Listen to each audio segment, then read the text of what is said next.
Hello বন্ধুরা, তোমরা সবাই কেমন আছো? আশা করি খুব ভালো আছো। আজকে দুরান্টা গাছ নিয়ে কথা বলতে চলে আসলাম। দেখো এর ফুলটা এরকম এই টাইপের হয়, স্টিক স্টিক টাইপের বেরোয়।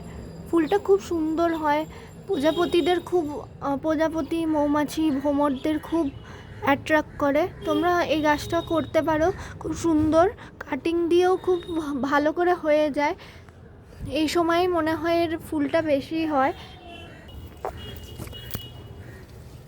আমার এই গাছটা এই যে এখানে ছোট মানে 10 ইঞ্চির একটা টবে বসানো আছে। গাছটা রিপোর্টিং করার খুব প্রয়োজন, তাড়াতাড়ি জল শুকিয়ে যাচ্ছে। দেখো তোমরা আমার গাছটা কত বড় হয়ে গেছে। এই যে দেখো, মাটির মধ্যে গোবর সার, প্লেন মাটি আর ভার্মি কম্পোস্ট দিয়ে আমি বসিয়েছিলাম। এরকম থোকায় থোকায় বেশ ভালো সুন্দর ফুল হয়, প্রজাপতিদের ভীষণ অ্যাট্রাক্ট করে, খুব সুন্দর দেখতে, ব্লু কালারের ফুল হয়। জল এরা খুব বেশি পরিমাণেই খায় দেখেছি।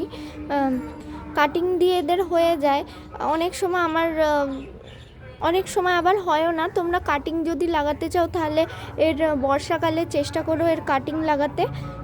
খুব ভালো একটা গাছ, যারা প্রজাপতি, মৌমাছি, ভ্রমরদের খুব ভালোবাসো, দেখতে খুব ভালোবাসো, তাদের জন্য এই গাছটা খুব ভালো একটা গাছ করতে পারো তোমরা। মাঝে মাঝে তোমরা ডিএপি দিতে পারো আর মিক্স সার দিতে পারো। খুব ছোট একটা গাছ এনেছিলাম, খুব একটা বড় গাছে পরিণত হয়েছে। একে এবার বড় টবে দেবো আমি। আমাদের দুরান্টা বা দুরন্ত গাছটা কেমন লাগলো অবশ্যই জানিও। তোমরাও বাড়িতে লাগাও একটা করে এই গাছ, ভালো লাগবে।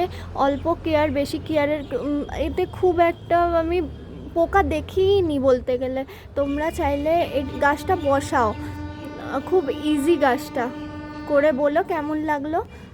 আজকের মতো টাটা, নেক্সট নতুন ভিডিও নিয়ে আবার দেখা হবে।